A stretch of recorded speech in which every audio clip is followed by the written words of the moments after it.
No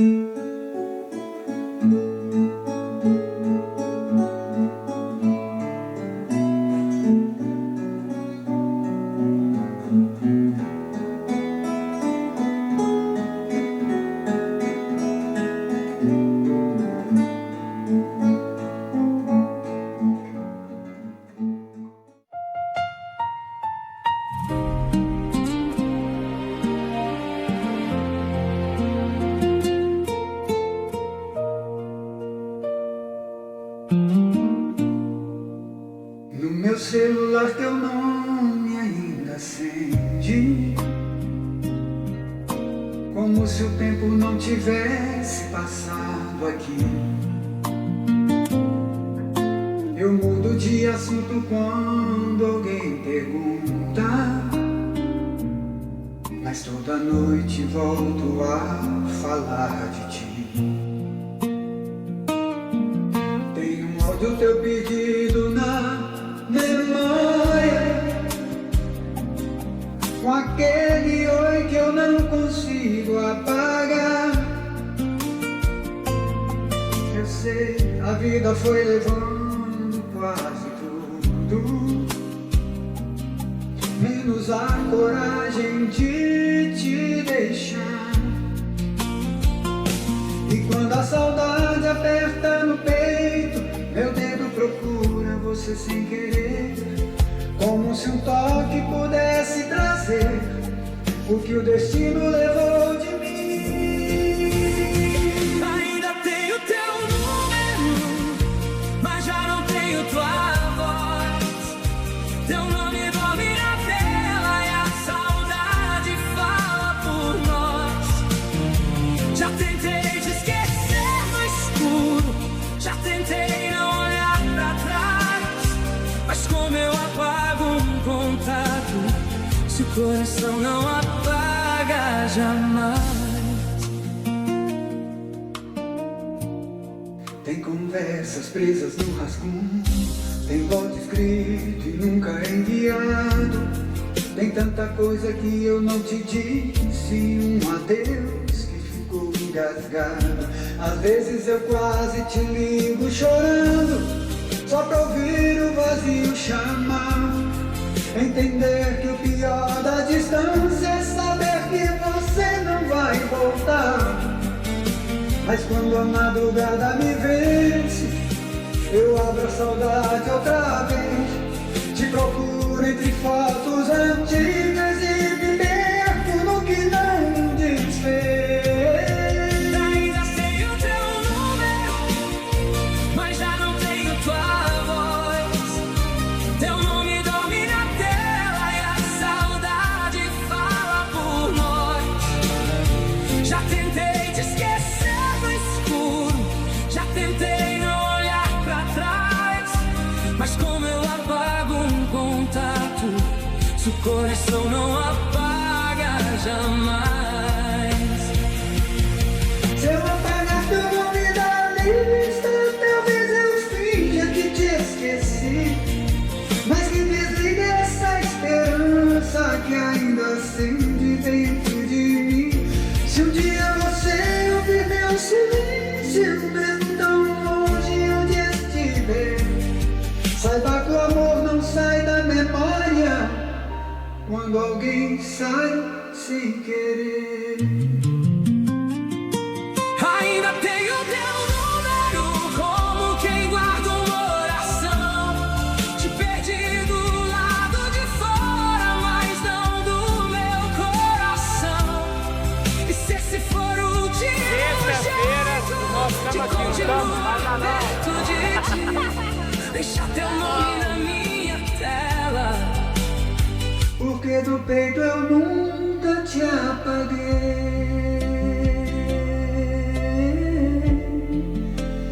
No meu celular teu nome ainda acende, e no meu peito também.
Hoje eu vou falar um pouco da minha vida com o Gabriel. Um fato curioso e que tem coincidido muito com o que foi falado para mim. Na minha adolescência, houve uma parte da minha adolescência que vinha acontecendo algumas coisas antes de eu sofrer meu acidente. Uma delas foi parece que, pelo que eu vi, foi um amigo espiritual vinha tentar falar comigo e eu ficava muito assustado e não conseguia deixar ele falar. Até que num breve instante lá ele conseguiu me conter. E por mais que eu não quisesse ver ele, por mais que eu tentasse esconder, fechar os olhos, virar para um lado, eu conseguia ver. Eu via ele do ombro para cima. Então ele só perguntou rapidamente assim: Silas, você tem conversado sobre o espiritismo com seu pai? Eu falei: tem. Foi a hora que ele me deixou. Lembro que no outro dia eu comentei isso com o pai. O pai falou para mim: vai lá pega o Evangelho segundo o Espiritismo. Nas páginas finais do Evangelho tem vários tipos de prece. Procura uma prece nesse sentido e tenta fazer essas preces durante a noite para ver o que esse amigo espiritual está querendo te dizer. Tudo bem. Passado uma semana, 15 dias, não sei, eu não lembro bem. Eu havia chegado da rua, todo jaqueta, luva, só tirei o capacete. Estava com a intenção de sair com os amigos depois de 11h30 da noite. Enquanto eles não chegavam, eu deitei na cama, de maneira que minhas pernas ficaram para baixo.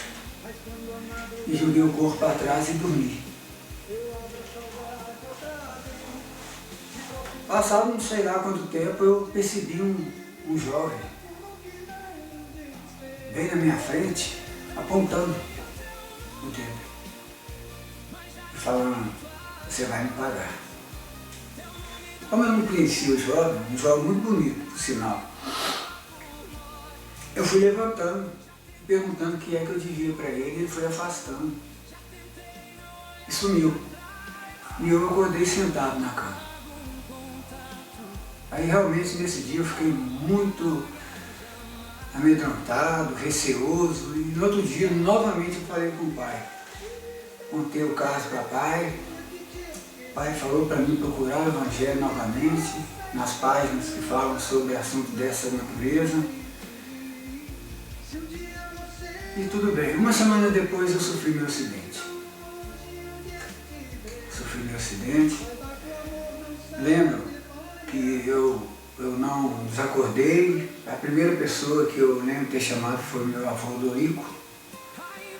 Tanto que a veracidade dele estar na minha companhia foi há uns meses depois, quando o nosso amigo já falecido, Geraldo Cruz, ia lá no hospital me visitar e me aplicar uns passes. Eu nem lembrava disso quando ele falou com a mãe. Falou: Virgínia, quem é o Dorico? E a mãe disse para ele assim: meu filho. Eu falei: não, é um senhor muito mais de idade. Eu tive um sogro. Meu sogro chamava o Dorico. Por quê? Não, porque todas as vezes que eu chego aqui, eu vejo, encontro com ele aqui, onde eu resolvi perguntar a ele quem que ele era, e ele falou que era o avô do Silas e ele estava aqui porque a espiritualidade permitiu que ele ficasse com Silas, porque no dia do acidente Silas chamou por ele. E aí foi que eu lembrei que realmente no dia do acidente eu chamei para o avô Dorico. Mas antes do acidente, gente, eu já vinha sofrendo um susto. Quando eu estava deitado, parece que alguém me empurrava pelas costas. Faltava eu cair da cama. Eu acho que eu já cheguei a cair da cama e quase quebrei o braço. causa desse susto, não sei, não posso afirmar que foi isso, mas eu lembro que eu sofria susto com frequência. Achava que eram os colegas meus que a gente tinha mania de acordar um ou outro no tapa para ir jogar bola e saía correndo atrás para ver se era, e quando eu olhava não era. Quando eu estava lá acidentado, uma bela noite, me veio esse susto. E aí já era uma coisa mais delicada, porque eu estava com a perna pendurada. E aí eu balancei a cama toda, pai acordou, falando, Silas, o que foi? E eu não quis falar para pai que eu havia tomado esse susto não. Falei que eu tinha, se eu não me engano, eu falei com ele que eu estava lembrando do acidente, aí eu assustei. Voltou a dormir, só que eu não.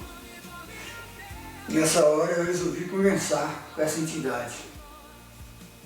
E eu disse para ela, eu nunca esqueci disso, eu disse para ela assim, eu disse, olha, eu não sei o que eu te fiz no passado, nesse corpo físico eu não sequer tenho lembrança de outras vidas, mas com certeza, nessa vida, eu jamais teria coragem de fazer o que eu devo ter feito com você no passado. E se Deus permitir, que se um dia eu casar, que Ele me conceda você como filho, para eu te provar que eu não sou mais essa pessoa que você pensa que sou. Pelo incrível que pareça, depois dessa conversa, nunca mais eu fui assustado. Nunca mais me assustaram. Passou-se os anos, eu casei, aí nasceu a Bruninha, depois nasceu o Arthurzinho, e a Dilce não queria mais filho. E ela não queria mais filho, não era porque ela não queria, estava cansada de cuidar de mim, não era isso. É porque eu, na época, no início do casamento, eu era muito relaxado, eu não ajudava, sabe? Eu admito que como pai, no início eu fui um fracassado. Eu não fui um pai como eu deveria ter sido na infância dos meus filhos. Mas eu queria ter um filho. Na minha cabeça eu queria ter mais um filho. E quando o Dilce engravidou, ela chorou muito. Chorou muito, porque não de remorso por estar grávida, mas pelas dificuldades que realmente, né? Eu não ajudava ela a cuidar dos meninos quando eu deveria ajudar. E a gravidez dela com o Gabriel foi a única gravidez que ela teve problema, com depressão, com pânico. E tudo bem. O Bebel nasceu. E, se eu não me engano, nos 2, 3 anos de nascido, o Gabriel não tinha simpatia comigo. Ele não gostava de mim. A gente tinha aí algumas coisas que a gente via nele, quando ele ficava chamando a Dilce, eu falava, o que você quer com sua mãe? Estou falando com a mamãe. Achava graça disso às vezes. Mas, tudo bem. Um dia, nessa casa que eu moro hoje, mãe morava aqui. E mãe me chamou para conversar. E mãe tinha uma mediunidade muito aflorada. E ela recebia constantemente a irmã Cecília, Bastião, irmão Alberto, para conversar com o pai. E, se eu não me engano, foi o irmão Bastião que pegou mãe e falou, chamava ela de Sinhazinha. Sinhazinha, eu vou te levar numa época, antigamente, muitos anos atrás, talvez séculos atrás, né? E você vai ver um ocorrido e presta atenção e depois eu te conto os detalhes. E mãe relata que foi levado num lugar onde tinha um carro preto antigo, estacionado, e logo em seguida chegou uma caminhonete com carroceria de madeira, um senhor e um jovem. Esse senhor entrou, aqui, dentro de poucos instantes ele saiu correndo, entrou dentro da caminhonete e saiu. Rápido. Logo em seguida saiu um rapaz, pegou esse carro E observando que não dava tempo de ir pelo caminho atrás dessa caminhonete, resolveu cortar um atalho em uma serra. E subiu essa serra. E lá de cima da serra ele avistou essa caminhonete. Então começou a descer rápido para ver se conseguia cercar essa caminhonete, entrar na frente dela. E como ele, num determinado ponto, viu que não ia dar tempo de jogar o carro na frente da caminhonete, ele deixou o carro e bateu no meio da caminhonete. E na hora que deu essa pancada, se eu não me engano, a mãe deu um grito assustado. E um jovem ficou pendurado na porta, morreu. E a mãe foi e perguntou: não, que tragédia é essa? Que loucura. Eu falei assim: pois é, senhorzinha, esse jovem que morreu, desencarnou aí, pendurado na porta, é o Gabriel. E o rapaz que jogou o carro em cima é o Ciro, ele me chamava de Ciro. Foi só o que minha mãe me relatou. Sei que com o passar do tempo eu e o Gabriel pegamos uma afinidade muito grande. Era raro o dia que o Gabriel não falava para mim que me amava.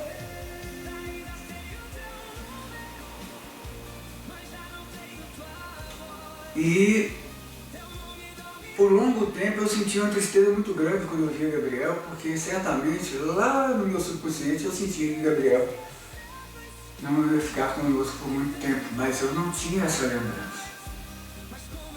Por 30 dias, direto, o pai me visitou durante o sono. Eu acreditava ser por problemas com a nossa irmã caçula. Mas não era.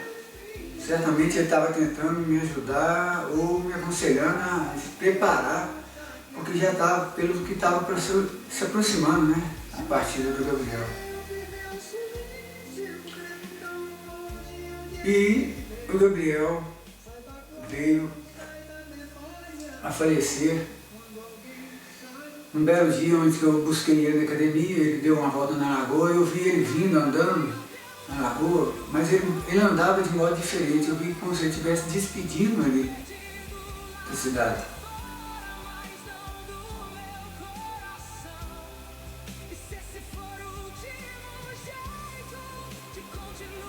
Então eu disse para ele: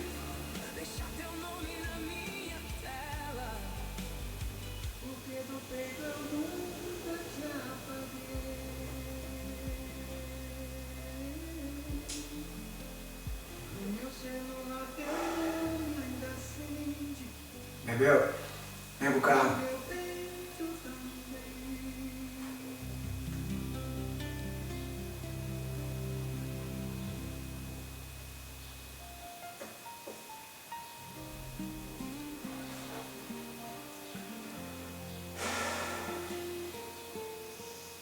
Antes a gente viu a lua e 2 estrelas junto à lua, estava muito bonito. Eu contei para ele, falei: lá, Gabriel, que lua bonita com aquelas estrelas. Ele olhou lá na sua cabeça e entrou ali no carro. Deus falou: quer ir na frente com ele? Eu falei: não, é você. Deus se foi. Ele ligou o carro e a gente não veio conversando nada. Veio tranquilo, subimos a rua. Quando chegou na garagem, ele acionou o controle do portão e puxou o freio de mão. E a cabeça caiu de lado. Dilson deu um grito, eu saí correndo, abri a porta dele, ele ficou puxando o ar. A minha sobrinha, aquele ali já era automático do pulmão, né? Deitei o carro, comecei a massagear, chamamos o SAMU levou 3 minutos, já estava aqui perto, chegou 2 SAMU, ficou por volta de 40 a 50 minutos tentando trazer o nosso filho, que eu já vi que ele não voltava mais. E naquele instante, eu olhei e falei: não, esse caso que mãe me contou não bate. Porque se fui eu que tirei a vida do meu filho, por que ele está indo primeiro que eu? E como se tivesse alguém do meu lado, na mesma hora eu ouvi falar comigo assim, não, agora você vai ter que sentir o que o pai desse menino sentiu ao perder o filho do lado dele. Eu ouvi perfeitamente essas palavras. Então, se perder um filho já é dolorido, eu sinto dois tipos de sofrimento. Eu sinto o sofrimento da perda do meu filho e talvez esse sofrimento kármico. Não posso afirmar, mas é uma dor muito forte. Eu acredito na reencarnação, na vida após a morte, mas tem hora que me bate um sofrimento como se eu fosse entrar em desespero total. Eu perco o chão, eu não sei explicar o tamanho dessa dor. E depois vejo um vídeo dele fazendo menino rindo na frente do computador. E tiro a conclusão. Aquele dedo que apontou, falando que eu ia pagar, hoje parece dizer assim.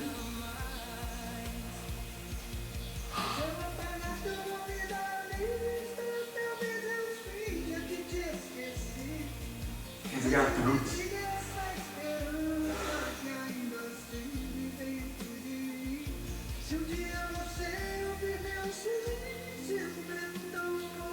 Conseguimos.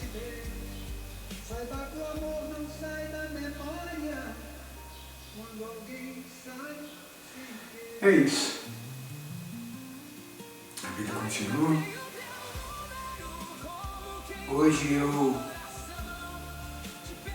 aprendi tanta coisa com a partida do meu filho que mágoas não se encontram dentro do meu peito, raiva. Nada hoje, para mim, me abala. As coisas materiais eu vejo como passageiras, e são passageiras, porque a prova está aí, nem o corpo vai junto, só a caixa preta chamada consciência. E o meu desejo hoje, as pessoas assustam quando eu falo, mas o meu sonho é ir embora. Eu não sinto vontade mais de estar aqui. Mas eu sei que eu tenho compromissos aqui, tenho dívidas ainda certamente para resgatar. A lei de Deus, ela é imutável, ela não muda, né? A gente pode questionar assim, então o Gabriel perdeu a vida, ele estava dentro do carro. E ele saiu e ele partiu dentro do carro. Só que agora eu estava do lado dele. E você? Todos nós vamos morrer de alguma coisa. Certo é, isso é fato. Esse é o chamado kármico, né? Isso nós vamos passar mesmo. Cada um vai passar de um jeito. Como o Gabriel partiu ali, se eu tiver que partir, desencarnar no meio de ferragens, se alguém vai dar um carro em cima de mim, pouco importa. Agora o que pouco importa, que seja cumprido. Eu tive meu acidente, talvez isso foi uma das partes kármicas, mas ainda não poderia ser desencarnar ali. Mas como também posso ter ainda sofrer esse acidente, né? Ou não. Talvez esse acidente já foi uma parte da prova, não sei. Mas não interessa. Interessa que nós vamos partir de qualquer jeito. Então, enquanto eu estiver aqui, eu vou fazer e cumprir com as minhas obrigações, mas não me apegando a nada, não me iludindo a nada, nem a ansiedade me toca mais. As pessoas que nos rodeiam, independente do que elas fazem ou deixarem de fazer, nós estamos no mundo que nós precisamos estar, com pessoas de toda a natureza. E isso é totalmente compreensível. Eu quero, daqui para frente, cumprir o meu papel, tentar fazer o melhor de mim, porque para que eu possa estar amanhã, ao partir daqui, do lado desse filho, ou ele vir me receber, porque certamente ele pode estar num patamar melhor do que eu, e eu não consegui estar com ele, mas ele pode vir até mim. Eu vou ter que me preparar bastante. Então eu vou me preparar bastante enquanto eu estiver aqui, procurar fazer o meu melhor, porque o meu sonho hoje, o meu desejo profundo é ir embora daqui. Aqui nós estamos só de passagem e a gente às vezes, a maioria de nós não nos preparamos para isso, nem queremos, né? Somos tão apegados às coisas terrenas, amamos tanto os nossos entes queridos, nossos filhos, nossos parentes, e não queremos jamais sair daqui. Mas a prova para mim foi suficiente para mostrar que quando meu filho fechou o olho, foi como se apagasse, desligasse um interruptor. Só que esse interruptor não tinha como armar de volta. E ali se deixa tudo para trás. Então isso mostra. O que você fez até agora está feito. Não me preocupo com o futuro, porque o futuro não existe. O futuro virá. Façamos plano? Podemos. Mas podemos não estar nos planos que fizemos para o futuro. Então, eu quero e vou viver somente o presente. Para mim é o que importa. O agora é o que importa. E é isso. Que Deus ilumine todos nós, que possamos vencer nada mais, nada menos do que nós mesmos no nosso dia a dia.